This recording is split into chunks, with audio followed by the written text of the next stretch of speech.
everything tonight. But I retired in December, so I can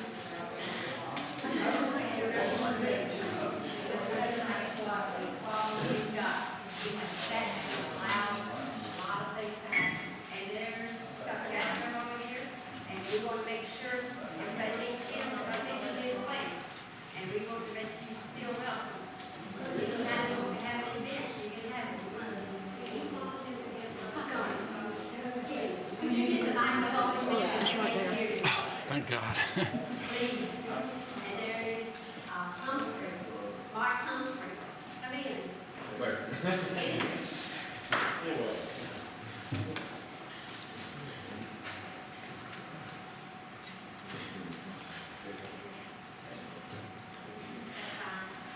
Okay. So I want to put this out to you, the judges, while I'm thinking about it. See, your paper, C9 is Donna, Chief Judge Donna Stroud, and District Court Judge Beth Fretchel said they're running for C9. The Judge John Tyson, he plans to be here sometime. I talked with him, but he couldn't come either one of these times. Judy Kate Flood, she was here last time, and somebody said they didn't know whether they wanted to vote for her because she'd never been a judge, but every judge starts somewhere. So, and we'd rather have a Republican judge than a Democrat judge. Because you see, I hate to say that, but this is what we have right now, the Supreme Court judges, because they are more Democrats than they are Republicans. They have ruled against the districts, and they have 1 week to redo the districts, and that's going to be a very tough job to do. Pardon? State. The state district, the congressional districts. And then we met Michael J. Stanley last time. And then we have on the front there, C3, Judge Richard Dietz. He's very good. We have had him here before. And of course we have April Wood and Trey Allen. And notice that they are running against each other. April Wood and Trey Allen are running for the same seat. So you want to pay careful attention to their information. And we will try to have that at our next meeting, the difference between the two. The only thing that I have heard so far about either one of them, I've had a lot of good things about Trey Allen. Has anybody heard anything about Trey Allen? Okay, Trey Allen is supposed to be very good, very conservative, Christian conservative. April Wood is the same. The only thing I've heard is that she just ran for appeals court judge. She is currently a appeals court judge, and she has been that for 3 months. And now she's running for state Supreme Court. So I'm not sure how that will affect it. Okay, at this time we're going to have Pastor Harper to pray and do our refocus.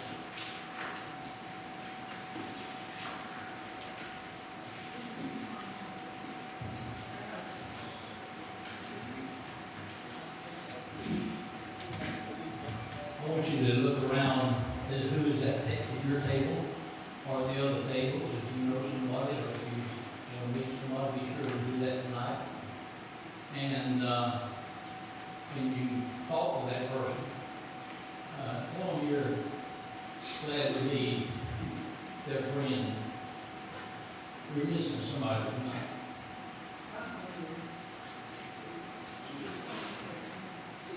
Somebody that would not be anywhere else except here tonight.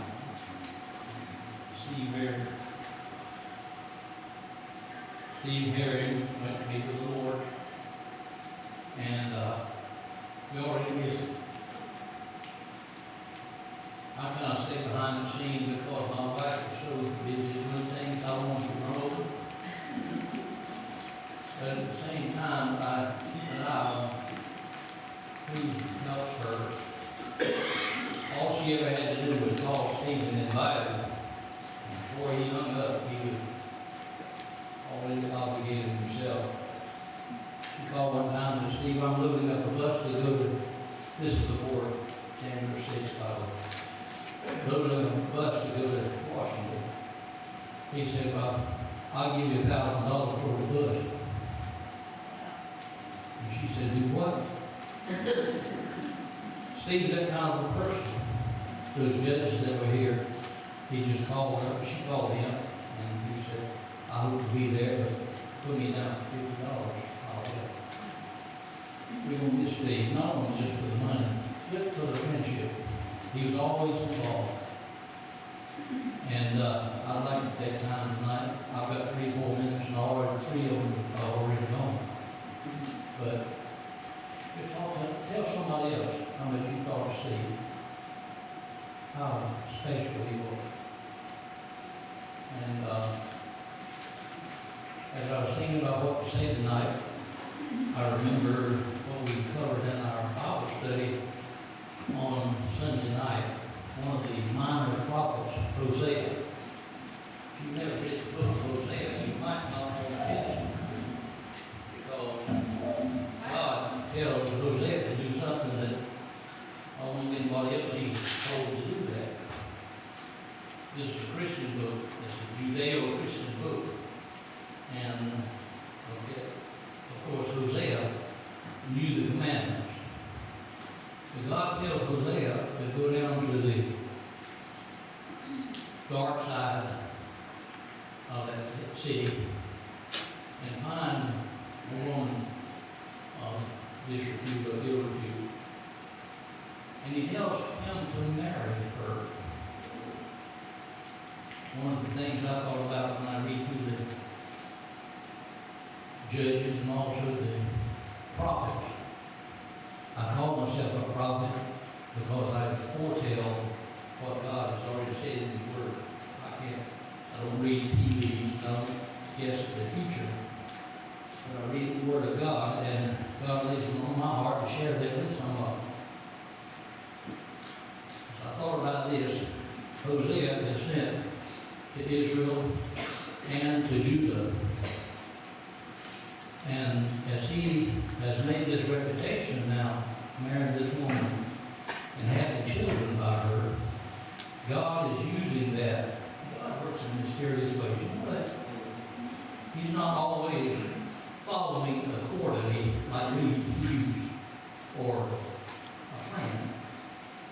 He does some of those things that makes us stand in awe and say, how? Why did he do that?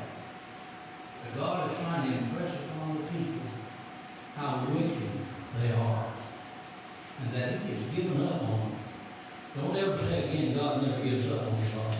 God has put Israel on the back burner, and right now they're waiting for Messiah to come.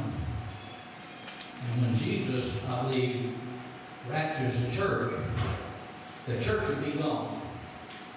Nobody will be passing out tracts. Nobody will invite you to go to church or read the Bible. The witness is gone. But overnight, Israel is going to regather and be converted. And from those 12 tribes, that's going to be 144,000 of them that become preachers. You get tired of preaching now. With 144,000 Jews preaching the gospel during the tribulation period. I won't add that because I don't plan on being here. When the church goes, I'm gone. I'm out of here. I'm trusting Jesus Christ to take me in the rapture. He's coming back with His bride, which is the church. And we'll be with Him down here on earth. It's going to be terrible. Worse than ever had multiply COVID by 1 million. It's going to be bad. People will be dying so fast that they don't have time to get it. As Hosea married that woman and had these children, God said, first of all, that she had a girl. She conceived, let's see, she conceived, right there. This is called the birth of Lo-Ruhamah.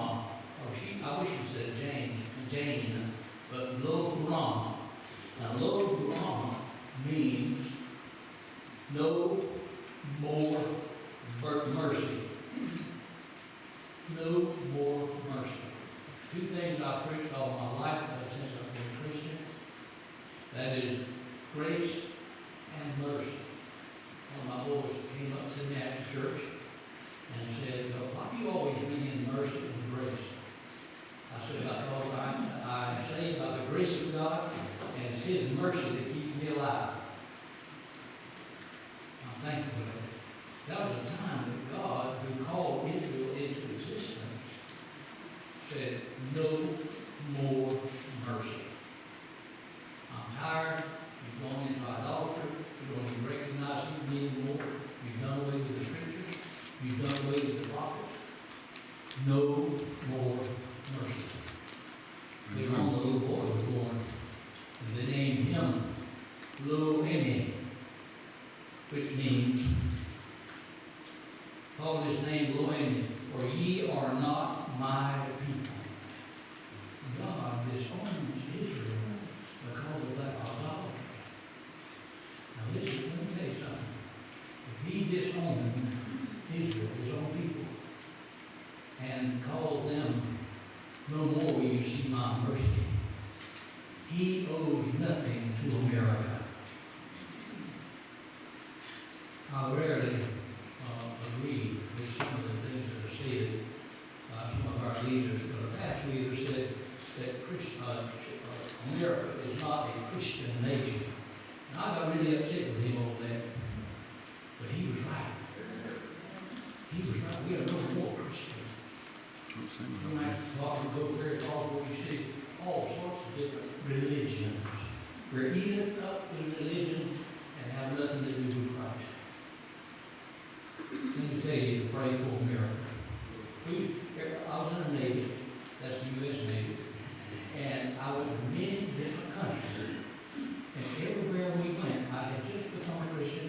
The guy that led me to the Lord said, I want you to meet some missionaries that are here. Everywhere we went, Philippines, where we would find a missionary and spend the day with him and go to church on Sunday, go to this place with him. That was a great beginning in my Christian life. But I found that we send missionaries to other countries, and we as a people do not practice Christianity here. Do you want for the mercy of God to continue to help you day by day? For the grace of God to be there where you can claim, Lord, I am your child. I want you to help me. And then what would we do if what Jesus said at the judgment, depart from me, I never knew you. What terrible words. And it can happen in America. We start practicing our Christianity. Let's pray. Lord, thank you again for your love and your grace and your mercy. One of the best verses that we can read in the New Testament is when you taught your disciples, when you pray, say, our Father.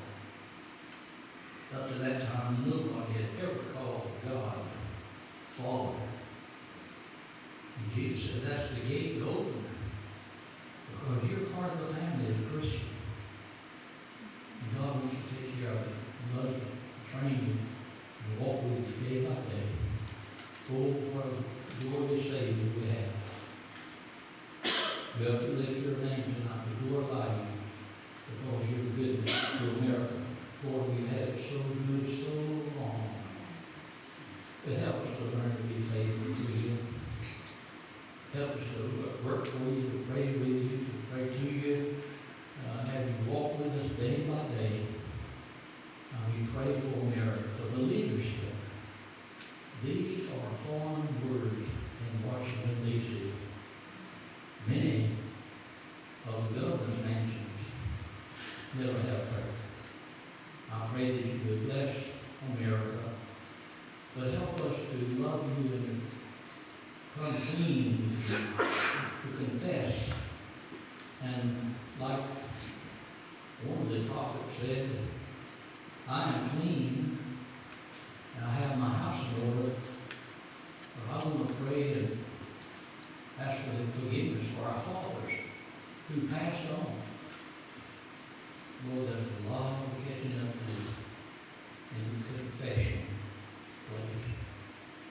bless our time together today.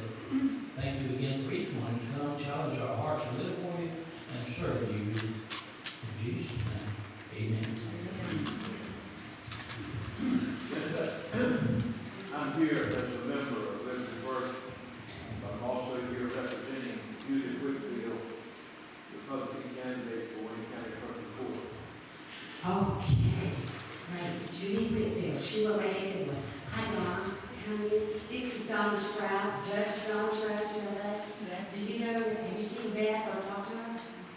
Okay, she said she's very good, but she hasn't got it yet. I gave out your paper already, but I wasn't sure what time it was. But this time, as I announced in my letter, we were having Melody Clark, but Melody called me last night and said she had called Jay Delancey to speak in her place, that he would do the same thing that she would have done if she'd been here. So we're proud to have Jay, we're going to welcome him. But we had a meeting in Winston-Salem last week, the 4th and the 5th of February, and at that meeting, Michael Watley, chairman of the GOP, and Marion Shue, secretary, and Philip Thomas, the legal counsel, and Dave Warren, the national director for voter integrity, was there. And we talked about how that the liberty groups and GOP could work together. And so we are trying very hard to do that. But at this time, Jay will probably bring some information that we learned at the meeting on voter integrity.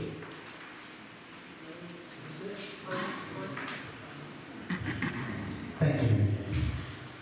Judge Stroud, I think I met you 100 years ago once. If you're in Wake County at that lake where the cookouts were, or you were Don Stroud? Yeah. Back in eastern Wake County, back in until how old both of us are. She was a little girl. She was the child of the guy who ran the lake, and I was a political novice in the early 90s. Okay, I'm Jay Delancey. I want to give you a little quick story of who we are. My pleasure. Oh, I should say, don't forget No, I'd like you to do me a favor, though, if I could.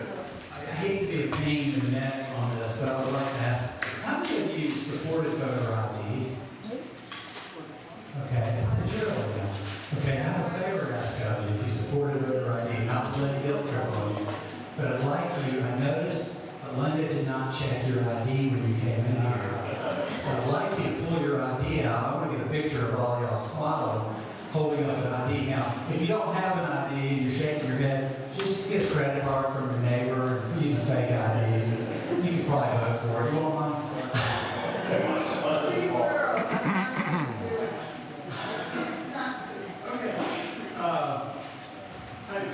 It's just for fun. I'm going to send this to Melody. See what you miss, Melody? So, I got to get where I can have a good camera angle here, get all of you, because this is a big crowd here. Okay. All right, big smiles. Thank you. All right, thank you so much. Now, we have something I'm going to hand out to you, but while we do this, we got another logistical problem here, is that I greatly did not know the number of people who are going to be here, and unfortunately, we only have 15 of these. So what I'd like any couples to please consider, my bride's going to be passing them out, please consider sharing them. She's got them. Thank you. Yeah, I need these are mine. She's passing them. If you could take a picture of it on both sides and then pass it on, that would be helpful too. Now, while she's doing that, this is Casey, my wife. While she's doing that, I'll tell you a little bit about what election integrity looks like, what winning election integrity. Winning is when the Democrats take an election, like Paul Newby's race. I don't know how many of you remember the Newby race, where Newby barely won. I think at one point he had a double-digit lead. And what the grassroots did is we swung into action because we've learned a thing or two. We've been doing this for 12 years. and learned a thing or two about vote fraud. So given the fact that the election had already happened, it's really, really hard to find fraud after an election. Really difficult. However, there's one kind of fraud that's may or may not be fraud, but it is in fact an illegal vote. And it's an inconvenient truth that you have to be alive on election day in order for your vote to count. But quite often, the county boards of election don't care, and they go ahead and accept your ballot because it happens during early voting, and they don't go back and they don't bother with it. So we decided that because the Newbie race was so close, we had a plan, and we carried it out. It was really good. There were a lot of volunteers. I'm looking around the room going, it might have been Linda. There were some volunteers all across the state who I understood about. Did you help with that project, the dead voters? Okay, thank you. I was thinking you did. Okay, yeah, okay. Thank you so much. And what happened, we had grassroots all over the state. Just do it. It's an easy process. It's so easy. Even election officials could do it. It's pretty easy. And what they did, what we did though, the election officials were slow. It takes them about 3 months. So we know that when someone dies, it'll take about 3 months to get off the voter roll maybe. But during the election, those people voted and they died before election day. And folks like Linda were helping us by going around and checking obituaries in different counties, and we were documenting. We found hundreds of dead people. Now, at the same time, the Democrats were protesting the election because of felons who had been told they could not vote. Which is true. Okay, I think the battery died here. The felons could not vote. And we knew that what would happen is they were going to protest the elections and make the Republicans sit in the corner and explain over and over again why they don't want these felons to vote, which is their standard MO, is to paint the Republicans in the corner going, well, you just don't want people to vote. And then, the Republicans kind of beat up, sucking their thumb, going, no, that's not it. We just think they should follow the law. And they lose the argument. The optics are bad. Here we go. Republicans doing the same thing they always do, trying to disenfranchise voters. That was the narrative Beasley was trying to paint the Republican Party into with Newby. But instead, we messed up the plan by finding all these dead people. And we filed a protest. We had a realtor, believe it or not, protest the election out in Baldwin County. They had one of our dead people who voted, just one. And he filed a protest of the election. So we had a protest on the books. And then we handed the stuff over to Newby, and he got the RNC, or the NCGOP attorneys, and they fanned across the state and filed protests all over the state. So Beasley's going, you don't want these fellows to vote. And Newby's going, well, you want these dead people to vote. And it changed the whole dynamic, and the two sides, they sued for peace. And they said, all right, we want to settle this election. I'll withdraw my protest if you withdraw yours. And we were the only protest left standing, so we withdrew ours too in the interest of getting forward. The point was, when you find fraud, sometimes we learned the hard way. It's not always a good idea just to run up and go, hey, I found fraud. Instead, you wait and hold it until a close election, until the end of the next election. See if it's a close election for anybody on your side. Then you go forth with the evidence. Now, why I tell you that story is because I know what y'all been up to. You know, some of you in this room have been going out looking for people who don't live where they say they live, right? And there's about 1 million of them in North Carolina. You can't swing a dead cat without hitting one. There's probably somebody in this room, in fact. I'll bet you got somebody in your own house who doesn't live there. I mean, generally a room this large, the odds are pretty good. If somebody doesn't know it, but there's someone registered to vote at your house, either you bought the house from them, or there's a child who moved away, or someone who died, or even somebody who never existed.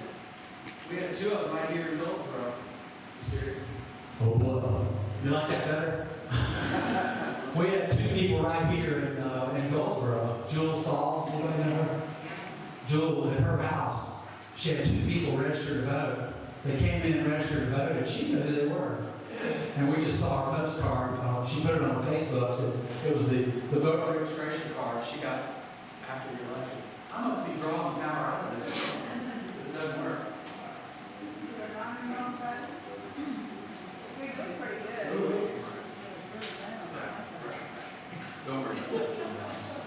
Anyway, these people do exist, and sometimes they vote from your house. And if you had a local district judge race that was won by one vote, there were 2 illegal votes at that house. We sent it in, we did all the work, we called the State Board of Elections, got them to investigate. We knew who they were. They were 2 felons who I don't think they should probably even be voting, and they were Facebook friends. They never lived at that house. They voted from the house. And last time I talked to Dane, the guy who retired from the Board of Elections here, they had actually pulled those, they had, a criminal referral had been made to the DA to prosecute them. It was an illegal vote, 2 illegal votes. I don't know if the DA ever prosecuted those cases. I should have checked before I came here. But that was right here in River City. Okay, so what the handouts are is kind of to tell you where we're going, where we need y'all to go also. I want to start with this graphic on the back. And this is something that for so long we didn't realize. And this comes, I even brought some books because I know there's some geeks here that always go, what are some good books? And this is not a good book, but it's where this came from. This is a liberal from Harvard named Pippa Norris. But she created this diagram that shows voting, the electoral cycle as a cycle. We see it as a seasonal sport. You know, we see it as something we do 2 months a year. And we know election employees, they don't do anything the rest of the year, right? They just sit around and play cards over the Board of Elections. It's a cycle of stuff that happens throughout the entire year. And I'm just going to walk you through this real quick because this is what we're plugging into. At the very top, it says election laws. And you swing to the right like a clock at the 1 o'clock position. After you get the laws, you start working on the procedures, and then you start working on the boundaries, the gerrymandering, the redistricting. Yeah, it's gerrymandering when Republicans do it, and it's redistricting when Democrats do it. Just so you understand. There's a great deal of confusion there. Okay, you got the boundaries, then you have the voter registration. It's always a problem, and that's where y'all are working on the work you're doing. Then the party registration, we're kind of into that. Media campaign finance, and then up around the bottom, where my organization's been focusing is these next few blocks. The voting process, the vote count, and the results. And maybe the top, kind of 11 o'clock position, the letters EMV. Anybody got any guesses what that stands for?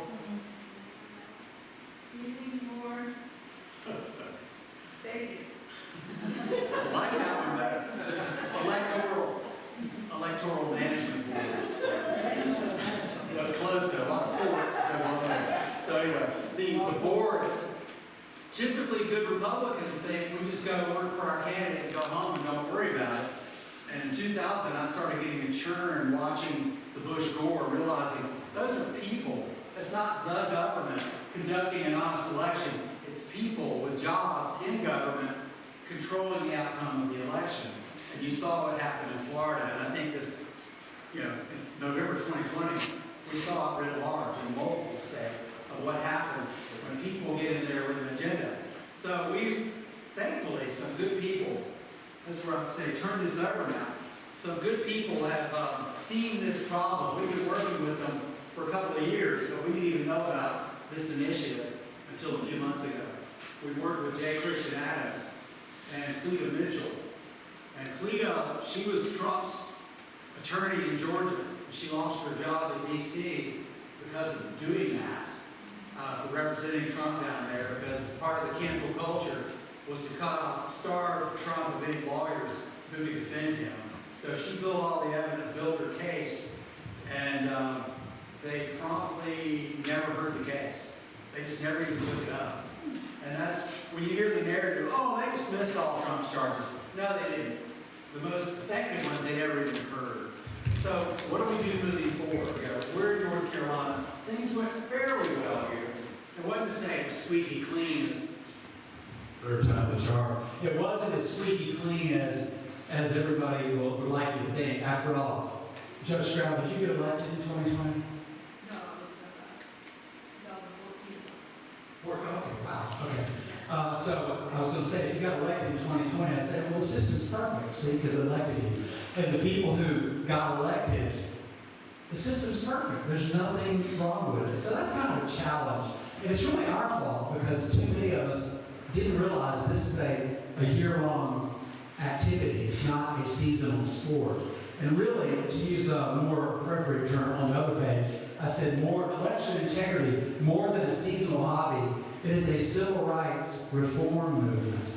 And I'm studying the civil rights movement. It took them 60 years to get what they got with the Voting Rights Act in 1965. It wasn't something you woke up one day and said, let's do this. It took a long time. It's really hard. And we're impacting that. So of course they're pushing back. Of course this is hard. So part of it is for us to get smarter and to become subject matter experts. So what CLETA's group has done is the upper left-hand corner is called the Conservative Partnership Institute. Now they're working with Heritage Action for America over the other right-hand side. Now those two are the national organizations helping to do this. What they're trying to do is build election integrity organizations, develop them, and organize them in all 50 states. This year they're starting with 8 states. And it's North Carolina we're in the dubious honor of being one of those 8. The reason we're in that dubious honor is because it means they're worried about North Carolina getting flipped to red, as in communist red. They're worried about North Carolina losing that. By the way, the CPI, the two heads of it are Mark Meadows and Jim DeMint. So these are good conservative. It stands for, as you see, Conservative Partnership Institute. So they're the ones who started this, and I'm going to give you some web links on here down the bottom. Who's Counting? At the very bottom of the page says it's a web address. The bottom line is Who's Counting? WHOS counting.us, and that'll get you to their website. There's a lot of resources on that page, but that's kind of where the vision is, and what they're saying, and I agree 100%, is how to organize the county teams. And if you don't have a county team, make it a regional team and get other, pull in some of your smaller counties around you and work with them. But each county needs to have a team, or at least have a key position, which is, you'll see there's 8 points on this. I'm not going to make an 8-point speech, but I want you to have this because these are the specialties we need people to choose to focus in. Now, you can take more than one, but really, people go, I want to help. What can I do? We show them this and find out where their gifts are. Now, it's a lot more elaboration of this on the Who's Counting resource page. And the one right below that is www.nceit.org. We pronounce that Incite. And what the Incite organization is doing is trying to get people like you trained across the state, starting with election observers, but going everywhere. We're having a workshop, a long workshop, Saturday the 5th, March 5th. I'm having a 4th/5th problem. It's on the 5th of March. We're going to be in Sanford with a workshop. It's a 10,000 square foot room we have. And we're going to train you like you've never had. If you've ever been an election observer before, has anybody ever done that? Okay. Thank you. Those of you who've done that, thank you. It's thankless work. And the feedback we've gotten over and over and over again was it was a waste of time. I didn't know what I was doing. They didn't train me. They didn't give me enough to do. I didn't know what I was doing. What you don't know, number one, is that it's never a waste of time because when a police car sits out there on I-95, he didn't catch a lot of speeders. He might catch a few, but it's not a waste of time. It slows everybody down on Thanksgiving weekend and stuff. It's good that they're there. It really does that. Now, when you're an observer, thank you. She's my cheerleader. I agree with you. I love what you're saying. Say it again louder. It's not a waste of time. From her mouth to your ear. Thank you. To God's ear. The point is, your presence is there. But number 2 is, the reason it seemed like a waste of time is because you were not trained properly. And we're going to fix that. See, we've been doing this with our counterparts in other states really since 2008, 2009. And I didn't get started in North Carolina until 2011. That was when I retired from the Air Force. But the point was, the corporate knowledge we have in doing observing and doing it right is something we've learned from our friends in California. As bad as California is, the observers there are second to none. They've got so much evidence that you heard Trump talking about their work. He didn't even know they were talking about their work because Judicial Watch borrowed the work from our California friends, and Trump gave Judicial Watch credit for it because they're in D.C. and I won't go there. But anyway, I don't blame President Trump for that, but just saying Judicial Watch better watch out. But anyway, we love what they do. When it comes to election fraud, that was a California team that did it. And we want to train observers to be able to do the kind of work they do. And they've helped us design the training program. So what we've got is 8 different areas where people need to look at focusing on election integrity. You don't have to be smart on all of them. It'd be good if you could be an expert on one of them and then work as a team to have a unit, because these things are complicated. You got to look for key people. Yeah. I want you to be thinking about these 8 areas, because I want one person in this room to agree to work and research on one of those areas. Yes. Or ask for it at the end of the meeting.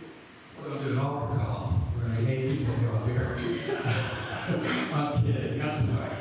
Okay. The point is, yes. And also, people go, we need to attract younger people. Some of these things, I dare say, does anybody even know? You've heard of SQL databases, maybe? Have I heard of that?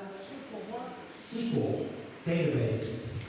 It's just, you've heard of Excel? You've heard of Excel spreadsheets? Okay, well, if you bump that up in order of complexity, you get SQL, SQL. You bump that up a level, you get something called Python.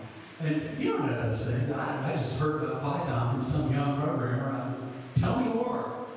Those people are out there, they have this talent. They're maybe friends of friends, and they work, they have real jobs doing these kinds of things. So some of these things you're going to find maybe a paralegal who's got some spare mental capacity with surplus intellectual capital. Someone who has the time to spend doing something like this, to moonlight and help you grow smart in these areas. So I'm going to go over them real quick.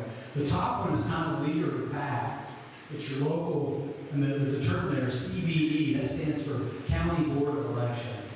That's the lingo they use at state. They call it SBE for the State Board of Elections. So we get a local county board of election liaison, someone kind of in charge. If someone's going to get up and speak, normally, if you got a good county chair who spreads himself way too thin, you have a county chair who's doing this for GOP, I presume, and so that's normally who has to do it, because nobody else is willing to help him do it, because nobody realizes how important this is. So we're trying to build a club, basically, a club or a team that can do these things for them, lighten the load on the county. And if you do it right, and you're liaison with the party, with the board, but remember, your loyalties lie toward the integrity of the election. Now, too often, board members are brought in there, they become board members, and their loyalties switch, and they become, I call it the Stockholm Syndrome, because they're in this room, they come to these board meetings, there's not a Republican anywhere. They work with a bunch of Democrats on the board, and there's 4 or 5 or more people in the audience, they're all Democrats. They're from Democracy NC and NAACP and League of Women Voters, and they're always bird dogging these meetings, and they're always criticizing anything, voter ID, anything that might make elections more honest. And there's nobody there arguing back against them, except the board members are there all by themselves. That's why we started our organization, was because of voter ID, that the lawmakers were having to defend their own laws, where the Democrats had tons of leftist groups out having press conferences calling them racist. And we call a press conference not the legislature, we call a press conference saying we're for it. We had a lot of people show up. That was in May of 2011. And a lot of people showed up, and the media's like, who are these people? And they started attacking us, but that's okay. It worked out right. So your job at the county level would be very similar to that, to draw that fire. You go to these board meetings, and if there's something wrong that the board is doing, you should know about it. And certainly by listening and paying attention, you would get it. And you have a deputy to help you. That's the number 2 person. We'd love to see the county liaison, number 1, be someone who's not afraid to get up and talk during the public comment period. That's kind of a necessity. And then number 2, it says local election office expert, where you dig into how these offices work. I'll give you an example. Early voting. How many precinct judges are there during early voting? Anybody know? You know, precinct, okay. How many precinct judges on election day? 3, right. There's a chief judge and there's 2 associate judges, one from each party. And the chief judge is usually from the party of the governor. Now, during early voting, how many chief judges are there? How many judges are there? Believe it or not, the answer is 0. It's a whole different set of rules. They started the early voting process, and they thought of it in terms of personnel rules. Because of the personnel rules, the silly little laws about having an equal number of Democrats and Republicans, those rules don't apply. So if you ever walked in during early voting and you just looked around and wondered, am I the only Republican here? The answer might have been yes. It may have been. And this is something, one of those dirty little secrets that one of the lawmakers, Michael Speciale, stumbled across that a couple of years ago, and we helped him draft a bill that would fix it, that would make it apply the same rules as election day as far as personnel. And the election oversight committee chairman, David Lewis, killed the bill. He didn't want it. So we still have this situation. Now, some counties, they hire all those employees in. They're the chief judges from election day, and they give them the chance to work. Other counties, I have no idea what they do in Wayne, but in Wake, they hire a temporary employment agency to staff these people. And they bring them in that way. Of course, Wake, the BOE, the Wake County Board of Election people, they still screen them. There's a whole story there I won't go into, but they screen them and screen them out. Because if they have any patriots there, they make sure they don't get to come back. I wish I were joking. But the fact is, those judges, and the people who are not judges, but the people who work during early voting, are basically handpicked by the election board. And in one county, we found that there was a contract going between the county board and the former director of that county board, who was running the personnel agency to hire these people. Could there be a kickback? There's always that. These are Democrats. I'm sorry. We're a nonpartisan organization. We believe that honest elections are in the best interests of everybody. That said, we're a 501c4, so I can speak freely. Yeah, in that case, these are election directors. Of course, they're Democrats. You don't rise up in that food chain without being, you might have a U beside your name, but you got to be on the team or the deep state, if you will, of North Carolina. So these people, it's a profession. I'm not saying your director of elections is bad. I'm just saying if your director of elections is good, the chances of her getting promoted are slim. It's you got to be in the right, you got to be sitting at the right lunch table, if you will, in order to get promoted up. So the difference is we're now watching, and by watching, this exposes what they're doing. Our organization filed suit against Wake County over their list maintenance procedures. So we've been really deep into this mess, and they hate that. They hate that kind of attention because it really does affect their careers, which is good for me because that guy wanted to be director of elections for the entire state, and that would have been horrible. You think our current director's bad? You have no idea how bad it could be. But anyway, so item 1, the leader. Item 2 is someone who can help the leader by being smart on these things, being a deputy liaison. It'd be good if they would be willing to speak, but there's research here. This is where somebody with some paralegal experience, or maybe library experience, or somebody who's just likes to do research. And you have those people. They're smart people, but they really don't want to be on the limelight. They just want to do research. So you find those people to do that. And the third, this is a really weird one we learned about. The Postal Service. There's all kinds of contracts. The reason the Democrats had a fit when Trump appointed Louis DeJoy as Postmaster General was because they got a pretty sweet deal going with the post office. They, being the deep state progressives, they did not need Louis DeJoy in there making things change. And it was a really hard, it was really contentious time. Meanwhile, at the local level, in Blakeney County, for example, the county chairman of the NAACP is also the postmaster. So imagine if somebody were to delay certain ballots that were in the mail and make sure other ballots went out. There's so much mischief that can go in there. There's lots of contracts that happen through that, and there's lots of ballot tracking.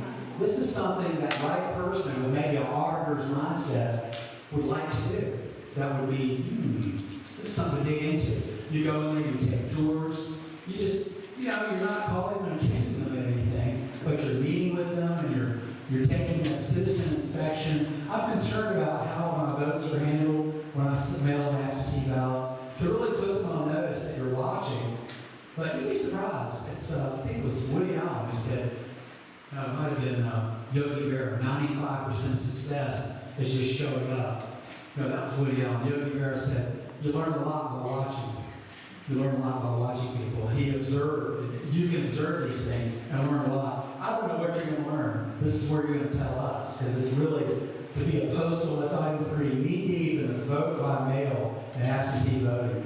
Learn the processes. It's not just the Postal Service, though. It's also the